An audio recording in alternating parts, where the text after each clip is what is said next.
భూనివాసులను శోధించుటకు, చదవండి మాట, భూనివాసులను శోధించుటకు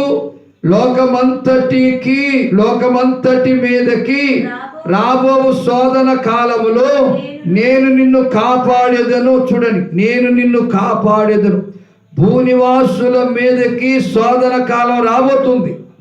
ఏ కాలం అంటమ్మా? శ్రమకాలం, శోధన కాలం, హింసల కాలం, కరువు కాలం రాబోతుంది. ఈ కరువు కాలంలో, ఈ శోధన కాలంలో, ఈ హింస కాలంలో నేను నిన్ను కాపాడుతాను అని వాగ్దానం చేస్తున్నాడు. ఎందుకంటే నా వాక్యమును నువ్వు గైకొన్నావు కనుక. సేవకుడు చెప్పిన మాట, దేవుడు చెప్పిన మాట నువ్వు గైకొన్నావు. ప్రియాంక గైకొనలేదు. సేవకుడు చెప్పిన మాట గైకొనలేదు. తన మనసుకు నచ్చినట్టు చేసింది, తన ఆలోచన నచ్చినట్టు చేసింది, పనికిమాల సలహాలు పట్టి చేసింది. లేకపోతే ఈరోజు యేసయ్య కుమార్తెగా జన్మించేది, యేసయ్య బిడ్డగా జన్మించేది, యేసయ్య రక్తంలో కడగబడేది, యేసయ్య శిశువుగా జన్మించేది. యేసయ్య శిశువుగా ఉంటే, యేసయ్య బిడ్డగా ఉంటే ఈ శోధన కాలము లోకం మీదకి వచ్చినప్పుడు ఆయన కాపాడతాడు. ఇప్పుడు ఆయన ఎందుకు కాపాడతాడు? కాపాడతాడా? చెప్పండి, కాపాడతాడా? కాపాడాడు. కారణం, ఆయన వాక్యాన్ని గైకొనలేదు, ఆయన వాక్యాన్ని అనుసరించలేదు, ఆయన వాక్యాన్ని వెంబడించలేదు.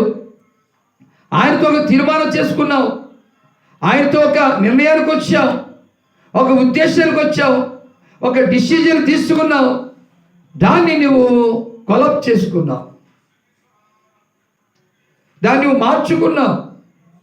ప్రభు ఒక మాట అన్నాడు ప్రసంగి గ్రంథంలో, మీకు చెప్తున్నాను. ప్రసంగి గ్రంథము, ఆ మాట చదువుకుందాం.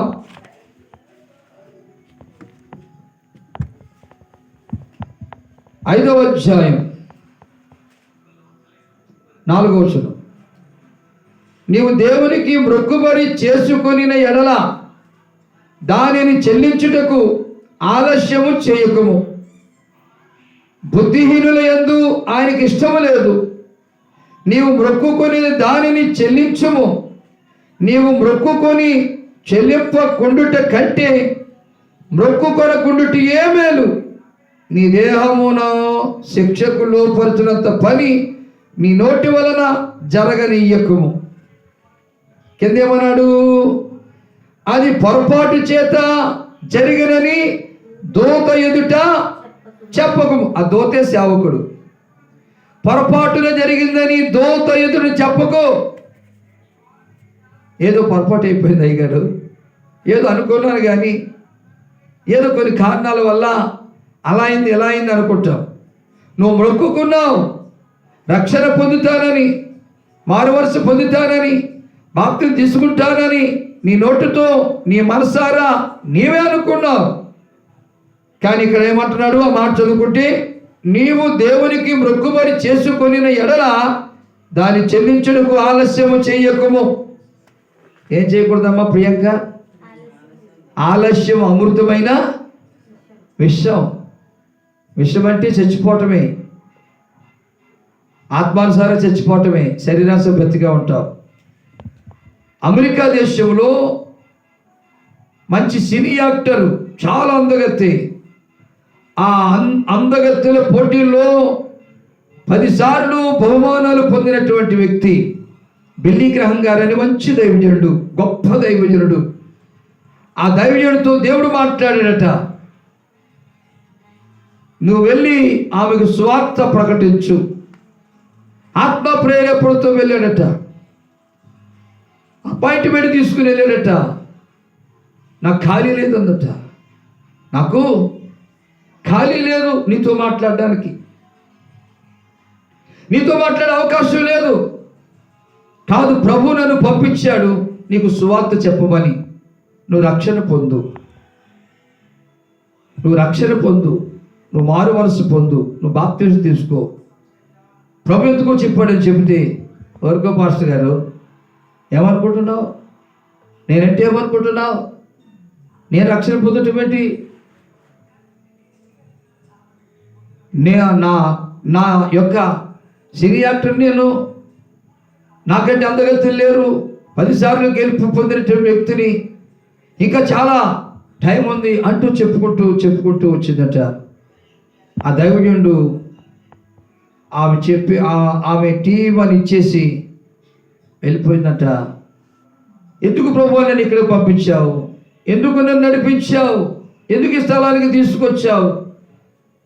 నేను నిలబడినావు, సువార్త చెప్పమన్నావు, కానీ ఆమె ఖాళీ లేదని సువార్త వెనుకొనగా ఆమె వెళ్ళిపోతుంది అని దేవునితో మనసులో మాట్లాడుకుని ప్రార్థన చేసుకొని తరితప్పించి ఆయన బయలుదేరుతున్నాడు. ఈ యాక్సిడెంట్ అయింది. ఆమెకి వెళ్ళిన తర్వాత ఆ యాక్సిడెంట్లో చనిపోయింది. రక్తపు మడుగులో డెడ్ బాడీ ఎదురుకు వచ్చింది దైవజనుడికి. రక్తపు మడుగులో ఉన్నటువంటి డెడ్ బాడీ ఇంటికి తీసుకొచ్చారు. ఏం జరిగిందంటే ఈ యాక్సిడెంటు దైవజనుడు ఎందుకు పంపించాడు తెలుసా? ఆ ప్రమాదం తప్పించడానికి దేవుడు పంపించాడు. ఆ అపాయం తప్పించడానికి దేవుడు పంపించాడు. దేవుడు సేవకుడు పంపించిన తర్వాత సేవకుడు చెబుతుంటుంటే నాకు ఖాళీ లేదు, నాకు టైం లేదు, నేను బిజీ. ఆ పాస్టర్ గారికి టీచ్ పంపించండి. కంగారు వెళ్ళిపోయింది. మధ్యలో ఏమైంది? ప్రమాదం, యాక్సిడెంటు. రక్తపు మడుగులో కొట్టులాడిపోయిన స్థితి. ఇంటికి తీసుకొచ్చాడు. అయ్యో ప్రభువా, ఈమె కూర్చుని వాక్యం వింటే బతికేదే, కూర్చుని మాటలు వింటే బతికేదే. సేవకుని తోసేసింది, ఆత్మ ప్రేరేపణలు కలిగినటువంటి మాటలు త్రోసేసింది. చివరికి ఏం తెచ్చుకుందట? మరణాన్ని కొనుక్కు తెచ్చుకుంది. మనిషికి మరణం ఎప్పుడు వస్తుందో ఎవరికి తెలియదు. ఏ క్షణాన ఏ రోజున మనం ఏమైపోతే ఎవరికి తెలియదు. అందుకే దీపం ఉండగానే ఇల్లు చక్కబెట్టుకో, ప్రాణం ఉండగానే ప్రభువుని నమ్ముకో. ఎందుకంటే దుష్టుని అపవాది అనేకులను ఆత్మీయ జీవితంలోంచి లోకంలోనికి నడిపిస్తున్నాడు. ఇలాగే భక్సింగయ్య గారు కూడా ఒక చోట సువార్త చెప్పడానికి వెళితే ఆమె కూడా సినీ యాక్టరే, చెప్తే వింటలేదు, లోపట్టలేదు. నాకు చాలా పనులు ఉన్నాయి, నాకు చాలా బిజీగా ఉంది, ఇప్పుడే కాదు తర్వాత ఈ సరదాలు, ఈ సంబరాలు, ఈ సంతోషాలు అనిపించిన తర్వాత, ఇప్పుడు కాదు పాస్టర్ గారు అని చెప్పిందట. ఆ సువార్థికుడు, ఆ దైవజనుడు వాళ్ళు ఇచ్చిన టీ తాగి, ఆ టీ అక్కడ పెట్టి సగం తాగి ఈ టీ తాగు అన్నాడట. ఈ టీ తాగమని ఇచ్చట. ఏ పాస్టరు, ఒళ్ళు దగ్గర పెట్టి మాట్లాడు, నువ్వు తాగేసిన ఎంగిలి టీ నేను తాగడం ఏంటి అన్నదంటండి. అవునమ్మా, అవును కదా, నేను తాగేసిన ఎంగిలి టీ నువ్వు తాక్కో. నీ జీవితం అంతా లోకంలో గడిపేసి ఆ ఎంగిలి జీవితాన్ని దేవునికి ఇస్తావా? ఆ ఎంగిలి జీవితాన్ని దేవుడికి ఇస్తే దేవుడు అంగీకరిస్తాడా? యవన కాలం అంది దేవుణ్ణి నమ్ముకోవాలి, మనసు మార్చుకోవాలి. నీ జీవితం అంతా కూడా సరదాలు చేసి, సంబరాలు చేసి, అంతా ఆ ఇష్టానుసారం గడిపేసి ఎప్పుడో దేవునికి ఇస్తానంటే అది ఎంగిలి జీవితమే కదా. నేను తాగినది నువ్వు తాగడానికే ఇష్టపడలేదే. నీ జీవితం అంతా లోక వ్యసనాలు ఖర్చు పెట్టేసి ఎప్పుడో వయసు అంతా అయిపోయాక వచ్చి దేవునికి ఇస్తానంటే అది ఎంగిలి జీవితం కాదా? అది ఎంగిలి జీవితం కాదా? దేవుడు అంగీకరిస్తాడా? ఇది నువ్వెలా అంగీకరించలేకపోతున్నావో దేవుడు కూడా అలాగే అంగీకరించడని చెప్తే ఆమె మనసు మార్చుకుంది. ఎందుకు చెప్తున్నానంటే వాక్యంలో ఒక మాట, ఎబ్రీలకు రాసిన పత్రిక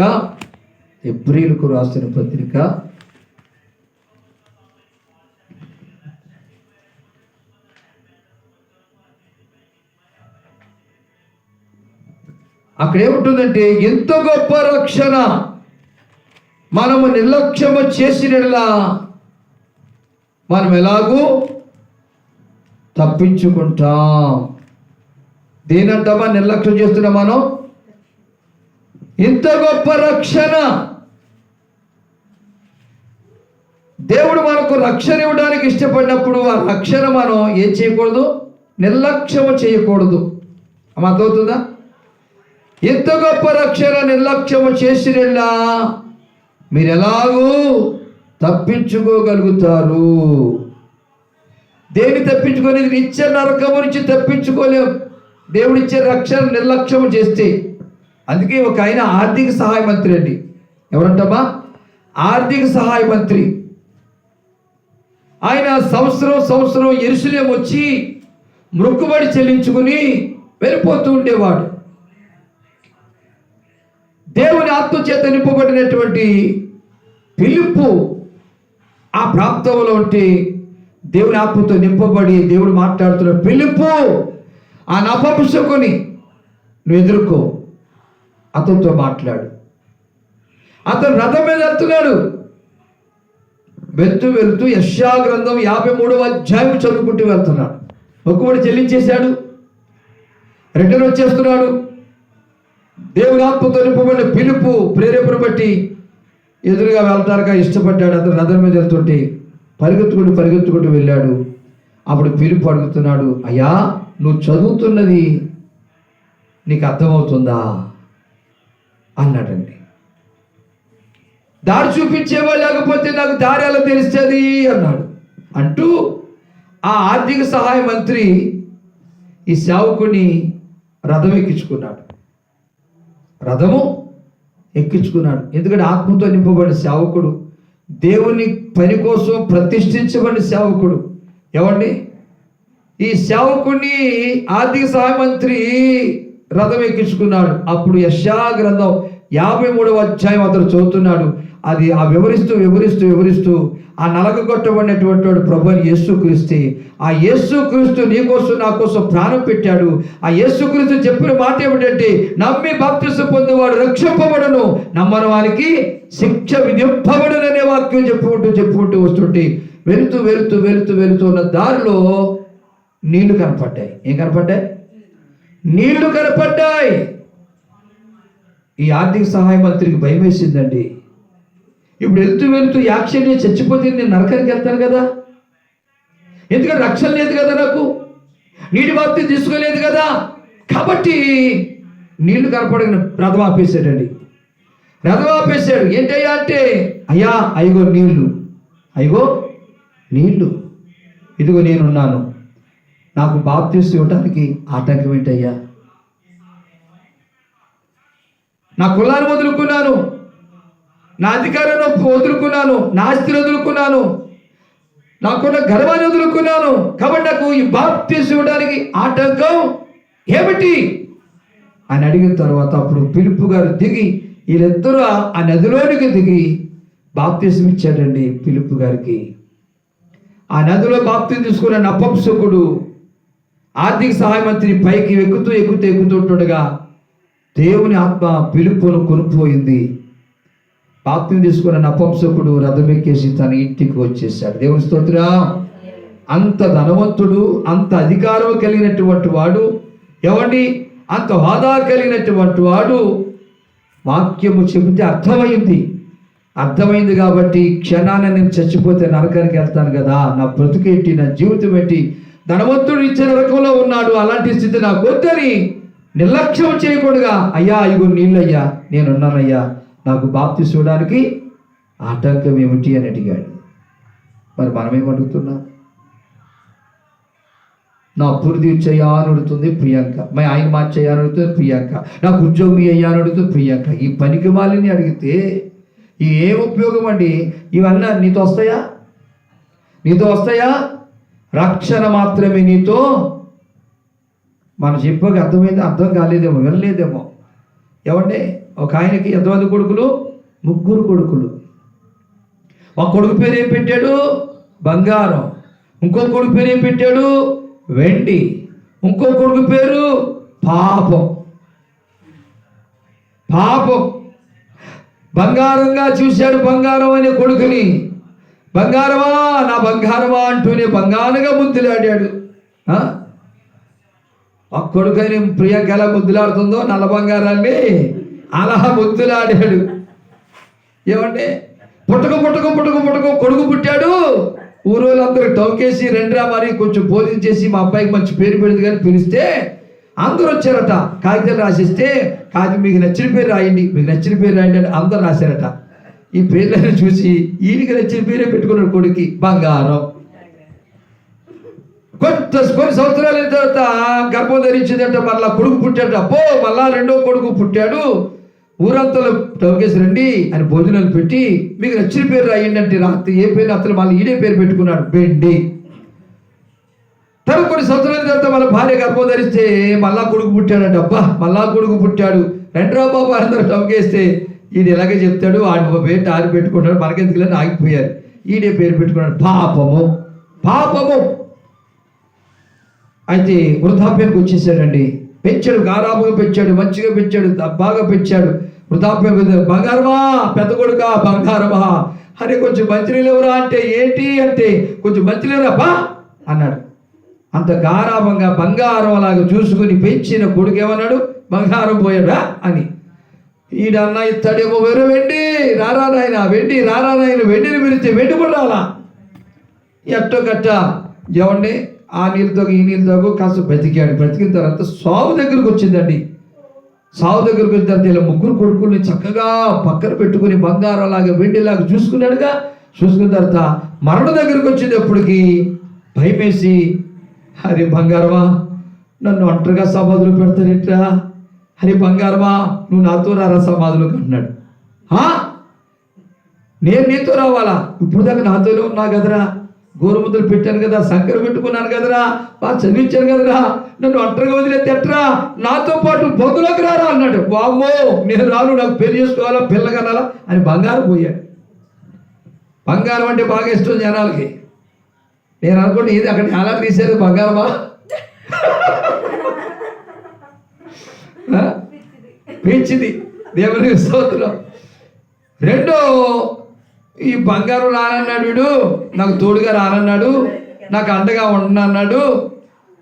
వెండి అన్న అన్నాడు. రెండో కొడుకు కొత్త ఒరే వెండి రారా అన్నాడు. ఎందుకు రానా అంటే నాకు మరణదినం దగ్గరకు వచ్చేసినరా, నన్ను ఒంటరిగా బంధులో పెట్టొద్దు, నువ్వు నాతో రారా. వామ్మో ఏంటి నీతో రావాలా, నేను నీ బంధులోకి రావాలా, నీ సమాధిలోకి రావాలా అని తోసేసి నేను పెళ్లి చేసుకోవాలా పిల్లగనాలా నాకు చాలా అయిపోయింది అని ఆడిపోయాడు. బంగారం వెళ్ళిపోయాడు, వెండి వెళ్ళిపోయాడు. పాపం అని వాడు ఉన్నాడు. నానా నేను రానా నీతో పాటు బంధువులకి, నేను వస్తానా బాబు. పాపం అనే వాడు బంధువులకు వస్తే నరకమే.